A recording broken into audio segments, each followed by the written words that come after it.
psiquiatría, psicología, nutrición, neurología. Todo lo que quieres saber sobre salud mental, Carracci Online. Conectamos con tus emociones.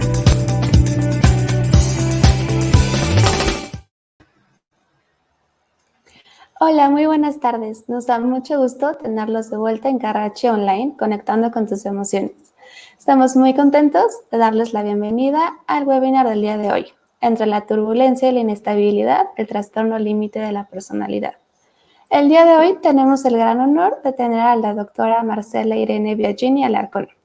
Ella es psicóloga con maestría en psicología clínica y se ha especializado en trabajar con pacientes que padecen de trastorno límite de la personalidad. Bienvenida, doctora. Buenas tardes, muchas gracias a las personas que nos están viendo y muchas gracias también al Grupo Médico Carracci por permitirme compartir con la gente que está interesada en el tema y tratar de dejar de compartir con ustedes acerca de este trastorno de una manera lo más objetiva y clara posible, porque es un trastorno a veces mal entendido e incluso mal juzgado. Muchísimas gracias, doctora. Antes de comenzar, nada más recuerden a todos los que nos están viendo que durante esta plática que vamos a tener, cualquier duda, que tengan alguna pregunta, nos la puedan ir escribiendo. De esta manera, al final vamos a dar 10, 15 minutos para poder responder las más que se puedan. Las que no podamos, las haremos a través de las redes sociales. Una vez más, muchas gracias por estar con nosotros el día de hoy. Y como bien dice, doctora, yo creo que es un trastorno que muchas veces es muy difícil que lo entendamos. Y yo creo que usted es la experta en esto y me gustaría que nos comenzara a hablar y poder platicar sobre lo que es el trastorno límite de la personalidad. Muy bien, bueno, la definición, en realidad la definición es como una joya de síntesis que la voy a volver a decir, pero después voy a ir analizando los términos de la definición y van a ver que va a quedar muy claro. El trastorno límite es un patrón perdurable, es decir, son características que deben perdurar en el tiempo, de conductas, cogniciones y sentimientos, es decir, involucra toda la psique de una persona. Involucra entonces conductas, cogniciones y sentimientos, pero algo que es sumamente importante y que está recién incorporado a la definición es que de estas conductas, cogniciones, deben discrepar de manera importante del entorno social, del medio cultural en el que la persona se desenvuelve. Esta definición es una definición de la Asociación Psiquiátrica Americana que cada cierto tiempo revisa su manual diagnóstico de los trastornos mentales y recién en la quinta edición, que fue publicada en 2013, introduce para la psiquiatría en realidad esta dimensión cultural. ¿Por qué? Porque, por ejemplo, conductas que son perfectamente toleradas en una determinada sociedad, en otra pueden constituir un problema, un síntoma de alguna enfermedad. Y voy a poner un ejemplo muy sencillito. Por ejemplo, en Estados Unidos, lo normal es que cuando los hijos salen de high school, o sea, terminan su prepa, se van de la casa y se van a estudiar la universidad lo más lejos posible del lugar donde viven sus padres. En México es completamente normal que chicos de 20 años que están haciendo su licenciatura sigan en casa de sus padres. Y eso no es catalogado como entonces son personas inmaduras, dependientes. Esto es esperable, es lo normal. Entonces, cuando hacemos un diagnóstico, Ahora sí tenemos que considerar la dimensión cultural, el entorno social donde la persona se desarrolla. A mí eso me parece algo muy, muy importante. Me quiero ir ahora a los términos, a los primeros términos de la definición. Son conductas, pensamientos y sentimientos. Como cuáles conductas son de las más características de este trastorno. Voy a nombrar muchas y conste que no todas las personas las tienen todas o deben tenerlas todas. Son algunas que se pueden presentar, son las más importantes que se pueden presentar. Una de ellas es que estas personas suelen, en cuanto a conductas, desarrollar una serie de conductas que son de abandono, de tratar de que no las abandonen. Son personas muy sensibles al abandono y a veces hacen esfuerzos frenéticos para que amistades o parejas, en general parejas, no los abandonen. Otras conductas muy importantes son las relaciones interpersonales, que por lo general son difíciles, son conflictivas, no perduran en el tiempo. Y esto es porque estas personas, en el plano ahora sí de la cognición, tienden a ver el mundo de una manera muy fragmentada. Bueno, malo, bonito, feo, todo, nada. Entonces, cuando ven a sus parejas o a sus amistades por el lado de la idealización, esto es por el lado de mi pareja es lo máximo, pues la relación marcha bien un poco. Pero cuando por alguna situación a veces realmente poco importante, la pareja cae en la devaluación, mi pareja es malo, mi pareja no me quiere, mi pareja me ha engañado todo este tiempo, mi pareja juega conmigo, entonces se rompe esas relaciones. Otra conducta que seguramente mucha gente ha escuchado y que sí es muy importante son intentos de suicidio. La mayoría de estos intentos de suicidio afortunadamente no se consuman. Se consuman más o menos entre el 10 y en el 15% de los intentos. Pero la conducta que sí es mucho más frecuente son las agresiones hacia la misma persona, en términos de cortarse, quemarse, arrancarse pelo, morderse las uñas hasta sangrarse, es decir, realmente agresiones muy importantes. En el plano de los pensamientos, por ejemplo, no, me voy primero al plano de las emociones, creo que es más importante. Son personas que tienen una gran dificultad para mantener la estabilidad emocional, para mantenerse en un tono emocional relativamente parejo, sin grandes sobresaltos. Y el tono emocional de esta gente, de estas personas, es de lo que se ha llamado disforia, es decir, un sentimiento como de inconformidad, disgusto, nunca están especialmente contentos. E incluso pueden caer en estados de ira, realmente ira muy importante y muchas veces ira muy inmotivada.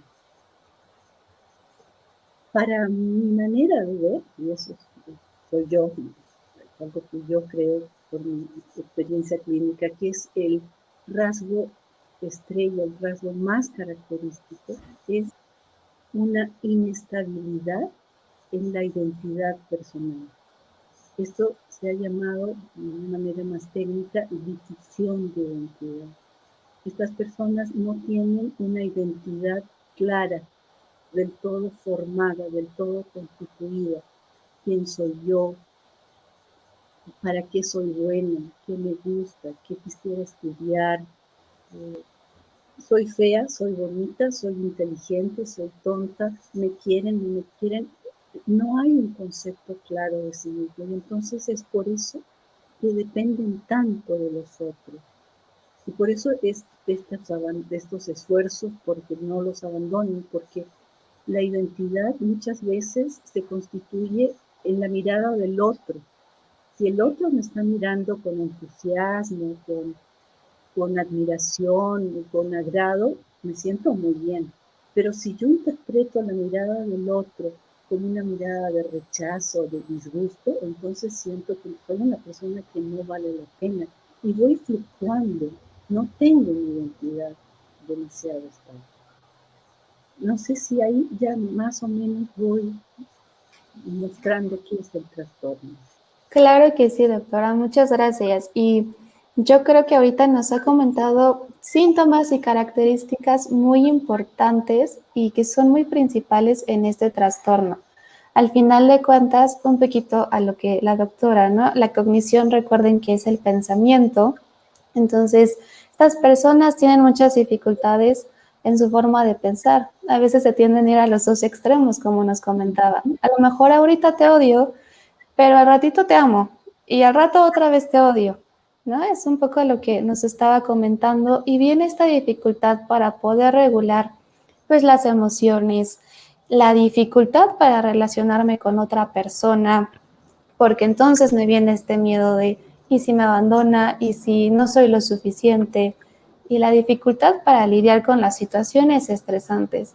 Y menciono mucho esta parte de dificultad porque les cuesta mucho trabajo y no tienen las herramientas. Y muchas veces escuchamos, y yo creo que le ha pasado mucho a usted, es que hace berrinche o es un chantaje, ¿no? Y yo creo que ahí es en donde vamos teniendo este estigma o son estos malentendidos en el trastorno límite de la personalidad. Bueno, los berrinches que tú mencionas, en realidad es una expresión concreta de la dificultad para mantener un tono emocional estable. Son personas que caen en extremos emocionales. Eso es, y bueno, todos hemos visto berrinches, por ejemplo, de niños chiquitos, y no se pueden controlar los niños chiquitos. Si uno no les para el berrinche a tiempo, el berrinche de un niño chiquito se vuelve algo muy grande. En un adulto, el berrinche o en el trastorno límite, el berrinche se lo ha llamado de una manera muy descriptiva. Se lo llama tormentas emocionales, porque son una serie de emociones, envidia, rabia, tristeza, cólera, frustración, que invaden a la persona y que ya cuando aumenta el tono de la emoción ya no la pueden controlar y se produce entonces lo que se llama la tormenta emocional. Doctora, solo una cosa, si nos pudiera apoyar hablando un poquito más fuerte porque no la están logrando escuchar. Ay, Dios, Pero, me voy a acercar para tratar de... Ok, suelo sí, hablar de... no se preocupe. Me Pero avisa, creo que si no hablo sí, fuerte, avísame, ¿sí? claro que sí. Si se puede acercar a lo mejor un poquito más todavía, si no, ahí Okay, está. a ver cómo hablo ahora. Muy bien, está perfecto. Muchas gracias. Y yo creo que todo esto que nos está comentando afecta muchísimo en el ambiente de la persona, en su contexto, desde su trabajo, cómo afecta en la escuela, ¿no? Cómo va afectando en nuestras relaciones de pareja, ¿no? De amigos, con mi familia. Y algo que usted mencionaba mucho son estos intentos de suicidio que son frecuentes o estas conductas autodestructivas que ahorita nos las estaba platicando. Y con esto me gustaría que nos pudiera, pues, platicar más de cómo va afectando en cada contexto de una persona con un trastorno límite de la personalidad. Al final tiende a ser muy disfuncional. Claro, pues es un trastorno desafiante, es un trastorno difícil, es un trastorno muy complejo, tanto para la familia de las jóvenes, porque este trastorno empieza o se puede diagnosticar más o menos alrededor de los 18 años. Entonces es un trastorno difícil para la familia por toda esta inestabilidad, por todos estos cambios, y también es un trastorno desafiante y difícil para los psicoterapeutas. En general, siempre hay un área de la persona que es la mejor conservada. Y esa es, por lo general, decía, el área laboral. Estas personas a veces sí logran mantener el trabajo, sí logran desempeñar bien su trabajo, pero precisamente es en el área de las relaciones íntimas donde se produce la mayor inestabilidad, porque los otros, que son la gente que nos rodea, y esos otros verdaderamente importantes, que son las personas con las que tenemos vínculos emocionales, esos otros no tienen una identidad estable, así como la persona misma no tiene una identidad estable de sí misma, tampoco la tiene del otro. Entonces ese otro a veces es bien buena gente y en otro momento puede ser muy malo conmigo. Ninguna de las dos cosas es la realidad, es lo objetivo. Todos tenemos cualidades, todos tenemos defectos, pero que estas personas se manejen en un justo término medio suele ser difícil, se manejan en los extremos. Entonces, para la familia sí es un trastorno muy desgastante, para la pareja puede ser un trastorno muy difícil y también para los hijos.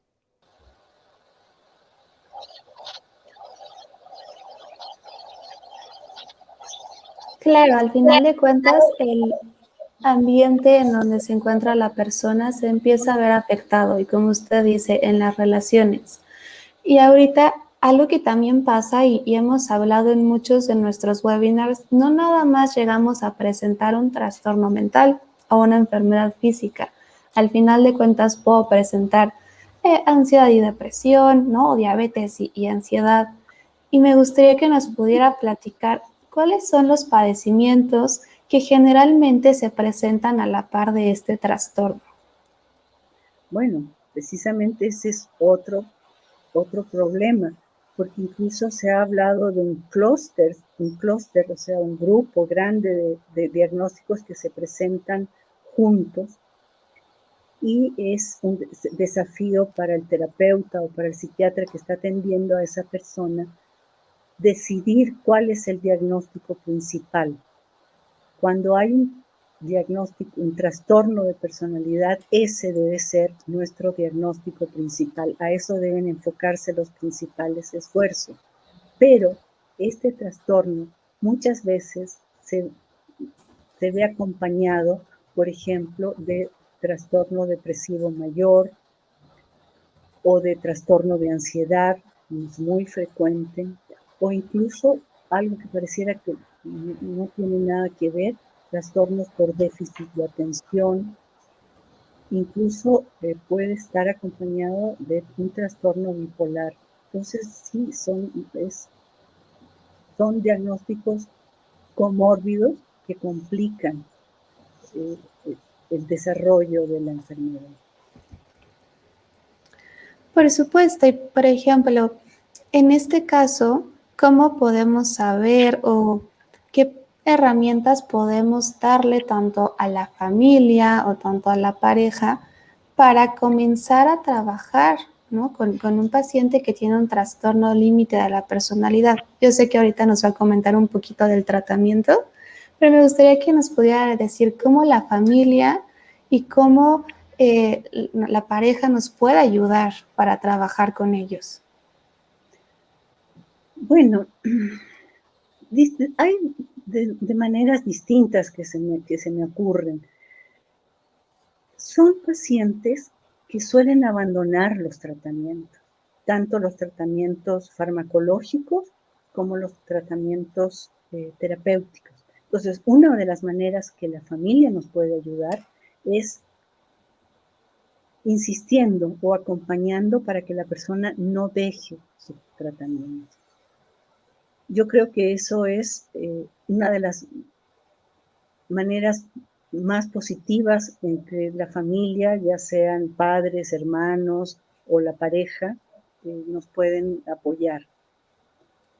Y bueno, otra manera es, creo yo, lo que estamos haciendo en este momento, es decir, dando a conocer el el diagnóstico, dando a conocer las características de una manera objetiva, sin dramatismos y sin, porque a veces las pacientes, entre paréntesis, por razones aún no del todo claras, es un padecimiento que afecta en su mayoría a mujeres. Entonces, cuando hablo de las pacientes, no es que sean feministas, sino que simplemente se presenta el 70% en mujeres. Entonces, las pacientes a veces me hablan que vieron en YouTube un documental espantoso, y cuando yo empiezo a escuchar lo que vieron en YouTube acerca de qué es el trastorno límite, en realidad me quedo horrorizada. Entonces, otra de las maneras en que la familia nos puede ayudar es que se enteren realmente qué es este trastorno, qué es lo que estamos haciendo ahora, en este momento precisamente. Por supuesto, y al final creo que en un principio nos dijo, es un trastorno muy malentendido. Y Claro. creo que muchas veces tendemos a ser un estigma muy grande, ¿no? A ponerle esta palabrita del chantaje cuando pues va más allá de eso. Y yo creo que decir un chantaje no es nada correcto, ¿no? No es nada adecuado. Entonces, yo creo que estoy completamente de acuerdo con usted y nos está ayudando mucho toda esta aclaración que nos está dando. Algo que también le quería preguntar es, ¿el trastorno del límite de la personalidad se desarrolla en la niñez o ya soy adulta o adulto y se presenta? ¿Cómo se va formando? Como uno de los signos más importantes es una difusión de identidad, una identidad no del todo clara, entonces no se diagnostica antes de los 18 años, porque se supone, bueno, no es que se suponga, de hecho es así, que antes de los 18 años la personalidad de nadie está constituida realmente. O sea, en la adolescencia, con toda la turbulencia de la adolescencia, todavía no hay una identidad claramente establecida. Se supone que alrededor de los 18 años, con mayor razón alrededor de los 20, ya la identidad personal está establecida. Entonces, no se puede diagnosticar antes de los 18, pero antes de eso, sí los padres, porque normalmente antes de los 18 se vive con los padres, se dan cuenta claramente que son personas difíciles, que son personas que caen en depresiones, que les cuesta salir, que son personas en este tono disfórico que decía yo, o sea, nunca del todo conformes, que los cortes, por ejemplo, las autoagresiones pueden empezar realmente cuando las niñas tienen 12 o a veces 13 años. Entonces, es un trastorno que se va desarrollando junto con el curso de vida de cada persona. Pero sí, no se puede diagnosticar antes de los 18 años. Y con esto que nos platica también, yo creo que pasa mucho a veces cuando van a consulta, a lo mejor los papás pueden preguntar, y es porque entonces fui una mala mamá o fui un mal padre, ¿no? O el paciente nos dice, no, pues yo creo que esto lo heredé o es por mi infancia. Y me gustaría que nos pueda contar cuáles son las causas para que yo pueda desarrollar un trastorno de la personalidad, bueno, límite de la personalidad. Aquí es donde hay que tener mucha precaución en no ser muy determinista, es decir, A más B va a dar trastorno límite de personalidad, porque nuestra psique es muy compleja, muy maravillosa, y puede ser un trastorno a veces multicausal, aunque se sabe que hay ciertas situaciones que favorecen el desarrollo del trastorno. Creo que son casi obvios. Traumas tempranos que pueden ser, no sé, en este momento que lo estoy pensando, Una guerra puede ser un trauma tremendo, pero por eso decía, no podemos ser muy deterministas, porque no toda la gente que ha estado en una guerra desarrolla trastorno de personalidad, pero traumas tempranos sí pueden contribuir a la formación del trastorno.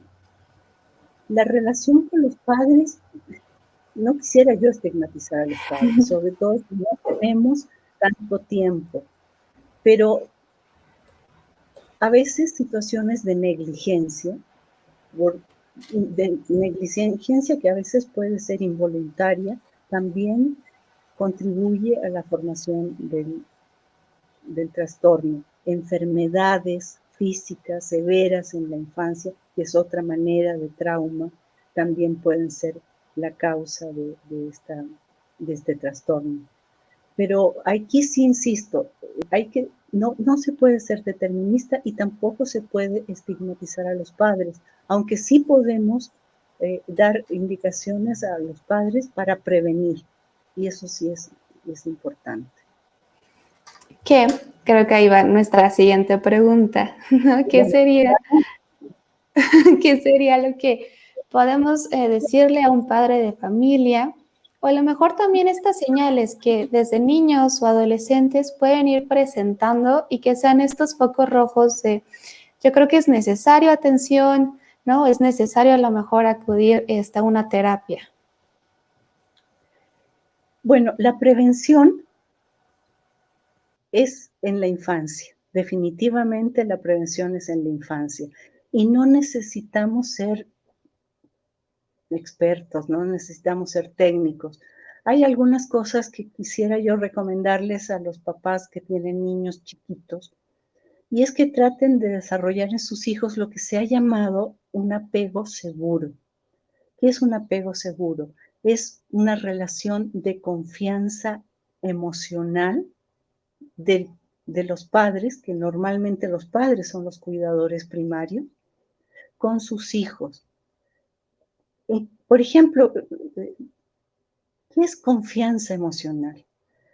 Muchas veces, como papás, tratamos de evitarle que nuestros hijos sufran. Entonces, cuando yo me siento triste y mi niño me pregunta, mamá, ¿estás triste? Para que no sufra, yo le digo, no, hijo, estoy cansada. O, mamá, ¿estás enojada? No, no, no, ¿cómo se te ocurre? No, no estoy cansada.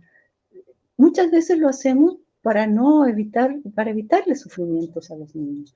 Pero entonces lo confundimos emocionalmente. Una cosa que puede prevenir el trastorno límite que estoy pensando en este momento es que identifiquemos muy bien nuestras emociones. Cuando estoy enojada, no estoy cansada. Y a veces puedo estar bien enojada.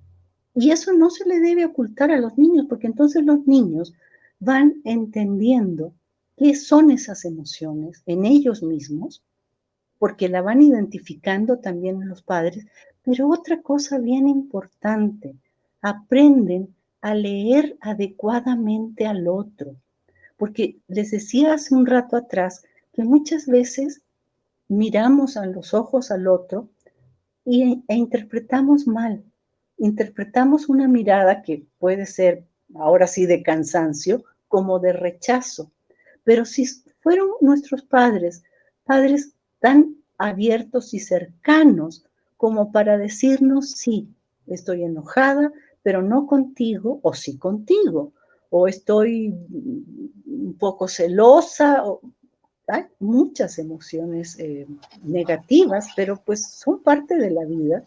Eso es un apego seguro, porque hay confianza, yo sé lo que le pasa a mi padre. Y además ser muy constantes, muy consecuentes. Es decir, tratar de tener una relación siempre la misma con mi hijo. Puedo ser una mamá a lo mejor un poco rígida, autoritaria, pero lo soy siempre. Mi hijo sabe a qué tenerse conmigo. Eso también es un apego seguro. O puedo a lo mejor ser una mamá mucho más relajada, mucho más, y lo soy siempre. la constancia en la relación con el hijo es algo muy importante.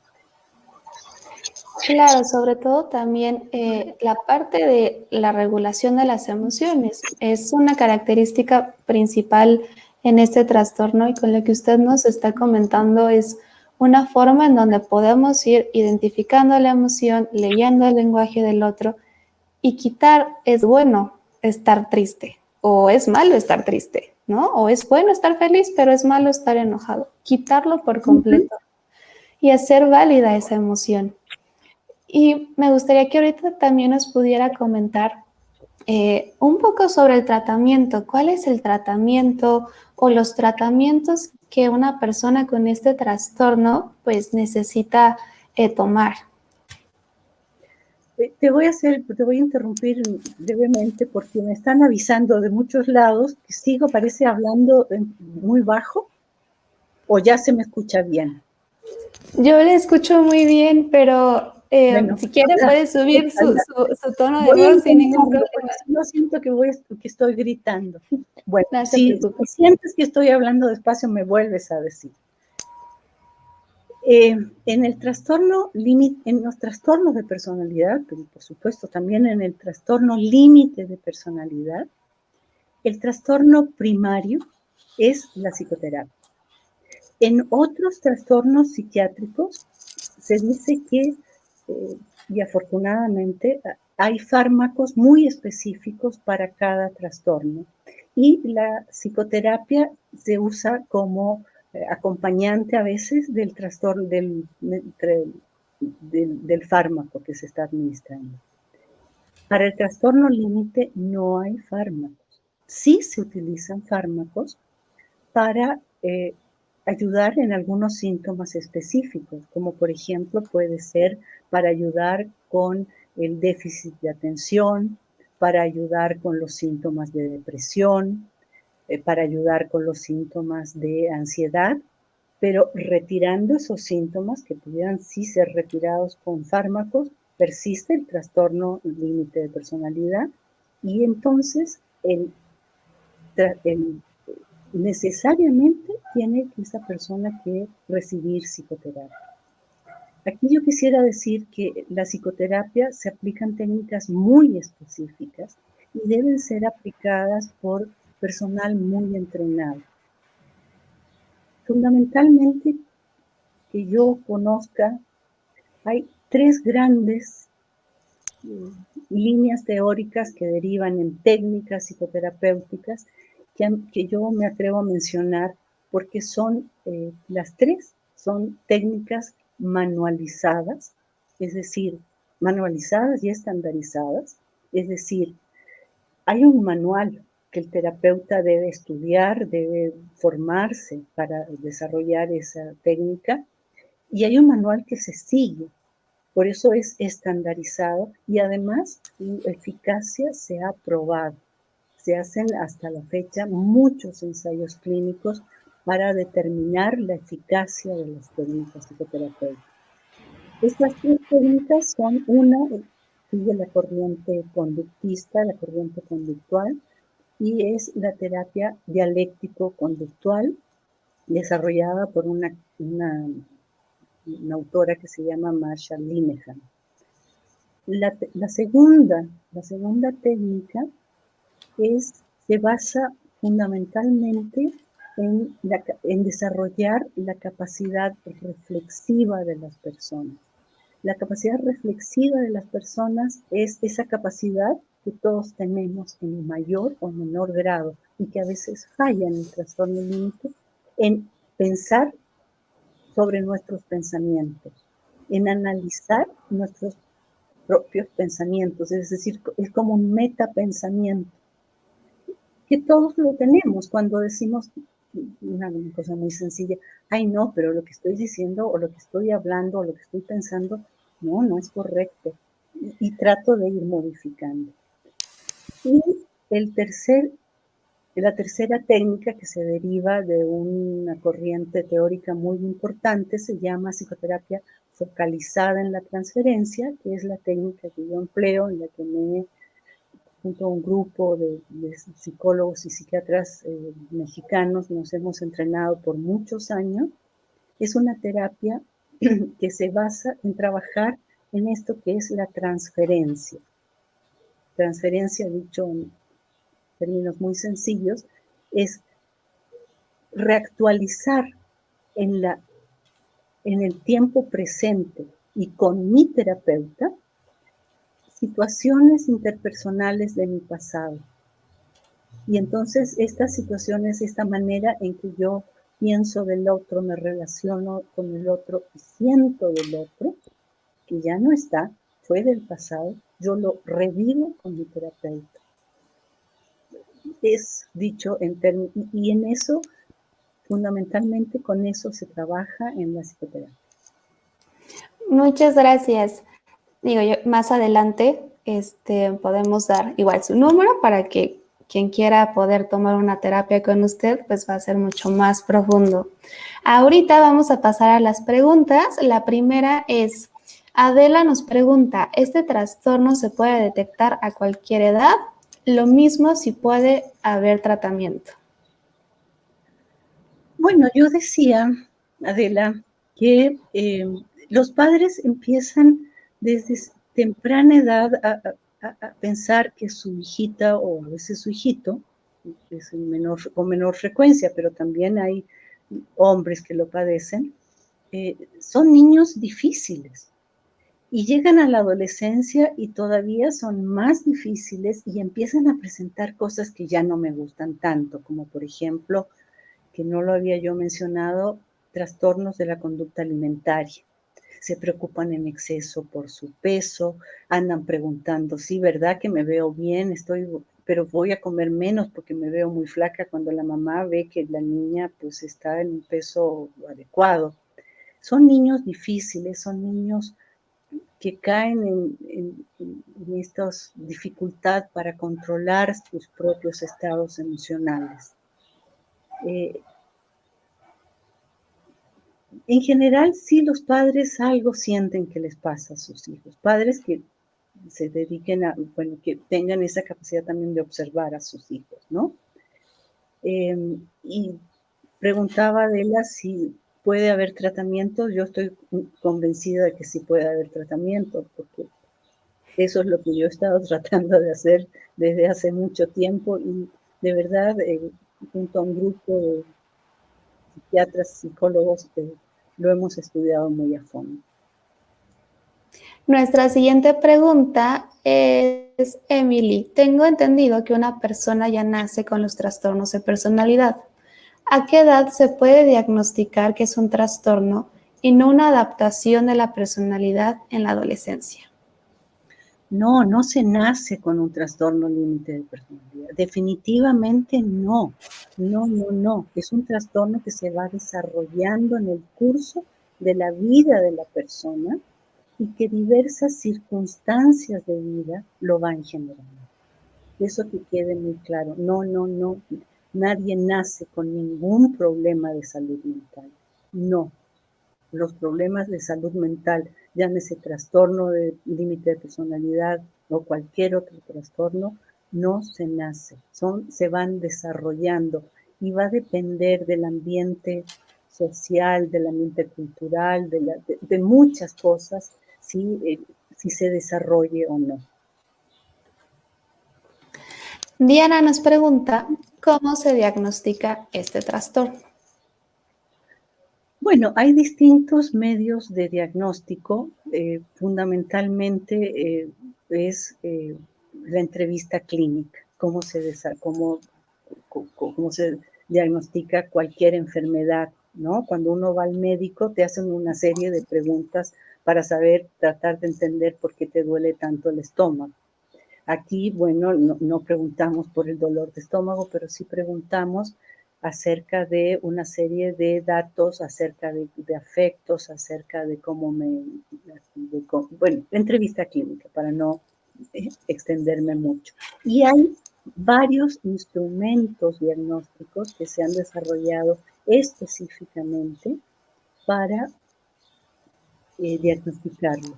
Son test específicos para hacer el diagnóstico del trastorno límite de personalidad, algunos de los cuales, y me enorgullezco de eso, se han estandarizado en México, algunos no, pero hay uno, no algunos, uno, porque son en realidad test muy complejos, está en proceso de estandarización en México.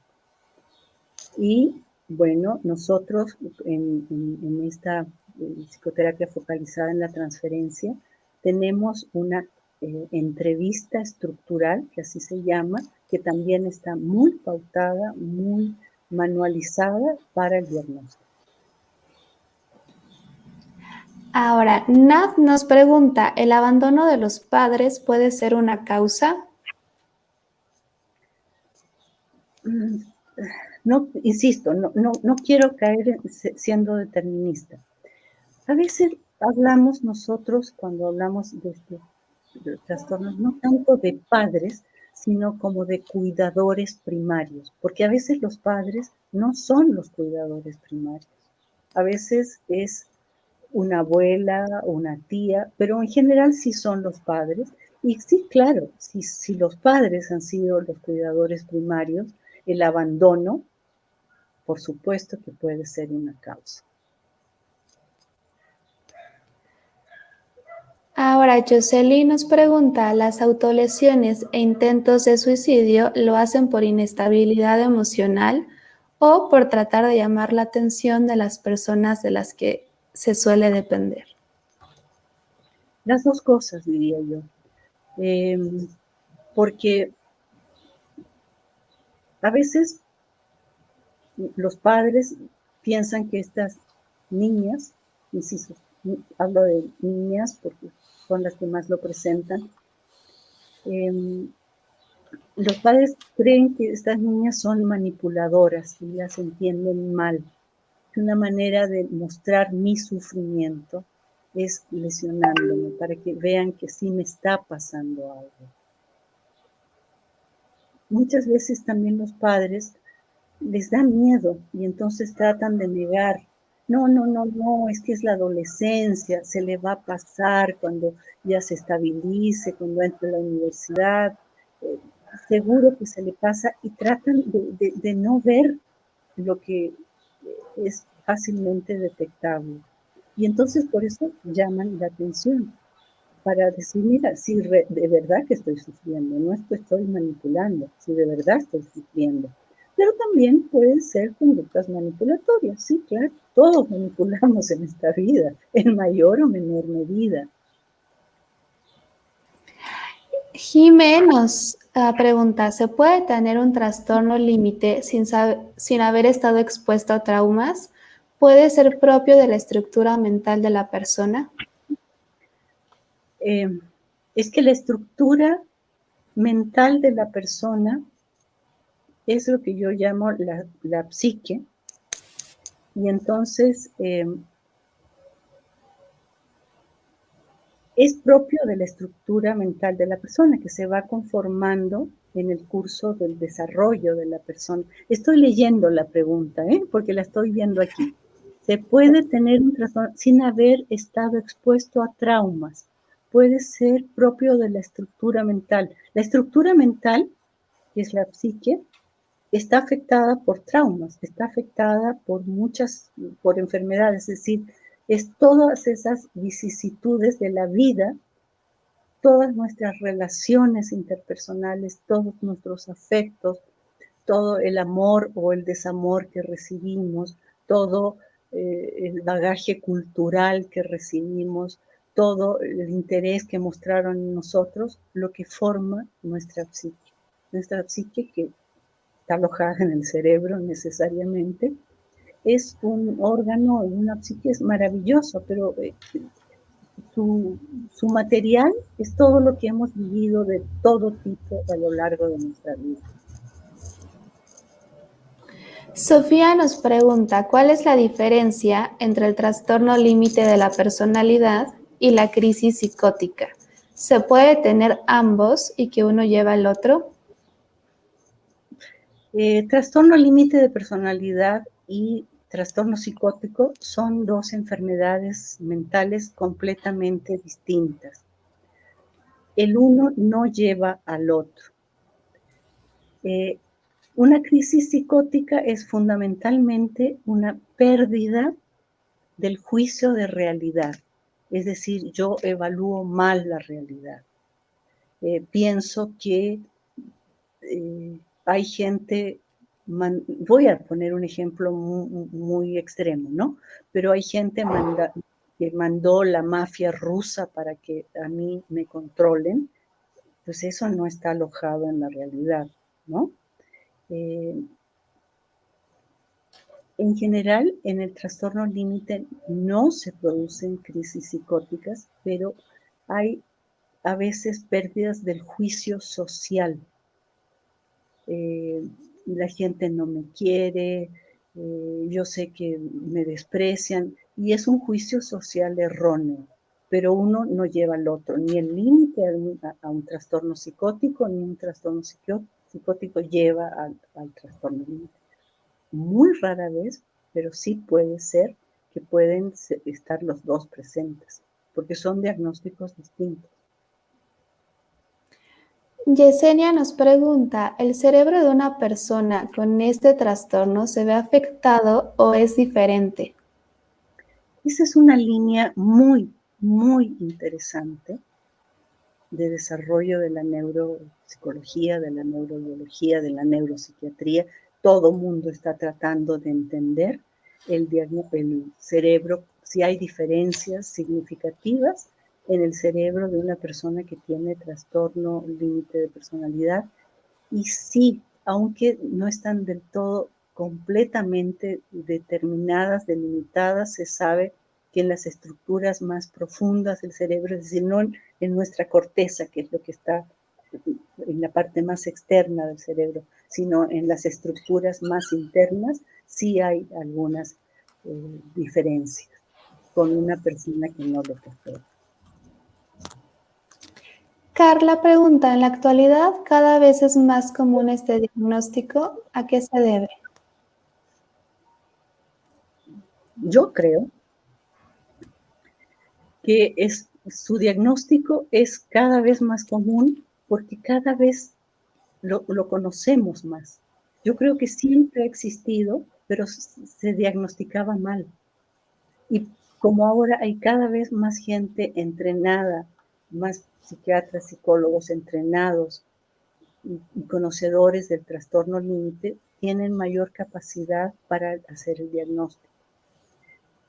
Antes insisto, tristemente se diagnosticaba mal, se confundía con otros diagnósticos, por ejemplo, con el trastorno bipolar se ha confundido mucho, pero yo creo que aunque es el diagnóstico más frecuente, bueno, muy de moda hacer el diagnóstico en la actualidad, yo creo que siempre ha existido. Jazz nos pregunta, ¿qué podemos hacer como familiares para contener un episodio de tormenta de emociones?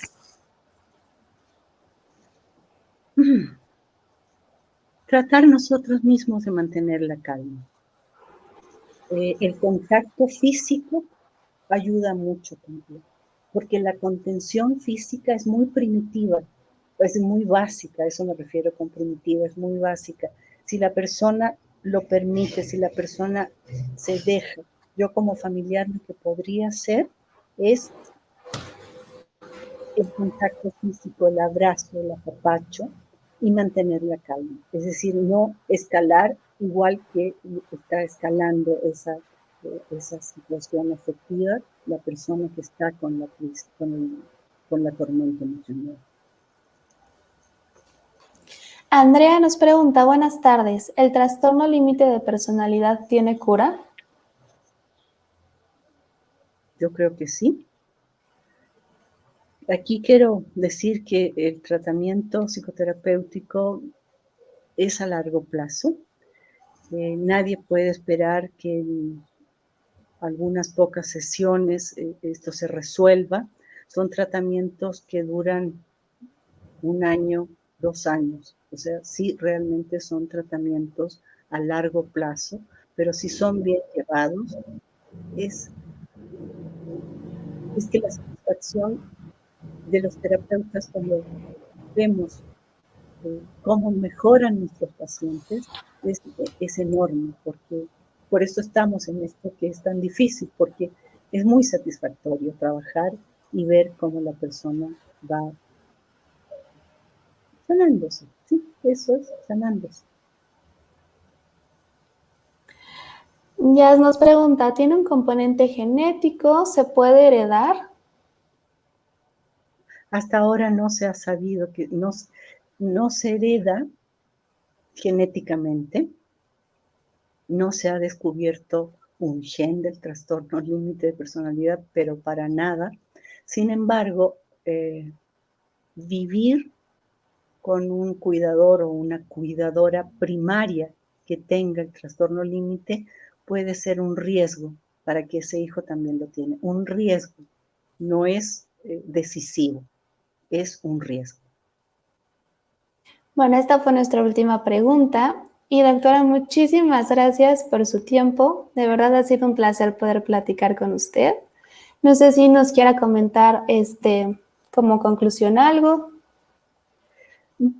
Bueno, para mí también ha sido un placer poder divulgar de una manera objetiva en qué consiste este trastorno, porque es en la actualidad tal vez el trastorno más malentendido y el que la gente que tiene este trastorno puede ser muy discriminada. Entonces, mientras podamos saber más de él, creo que es mucho mejor para todos. El tratamiento temprano, el tratamiento oportuno puede ayudar muchísimo. Muchas gracias. Y para concluir, pues recordar, existen muchos cambios físicos que atraviesa el cuerpo de un adolescente que afectan al desarrollo emocional, cerebral, lo cual nos expone también a que pueda desarrollar algún trastorno mental. Por eso cuidar su entorno, estar al tanto de su ambiente social y afectivo es responsabilidad de los padres. Así también prevenir y tener muy consciente la posibilidad de que se pueda desarrollar un trastorno. Existen muchas estrategias que nos permiten cuidar, que nos permiten prevenir o identificar cuando hay la presencia de algún trastorno mental.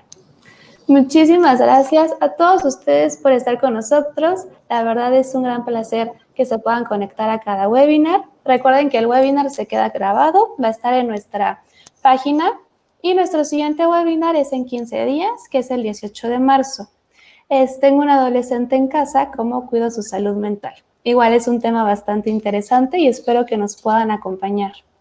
Recuerden que nos pueden encontrar en nuestras redes sociales, @Carrachi en Twitter, @GMCarrachi en Instagram, @Grupo Médico Carrachi en Facebook y www.gmc.org.mx en nuestra página web. En Grupo Médico Carrachi van a encontrar a los mejores especialistas de la salud mental, así como a la doctora Biagini. Muchísimas gracias y que pasen una linda noche. Adiós a todos.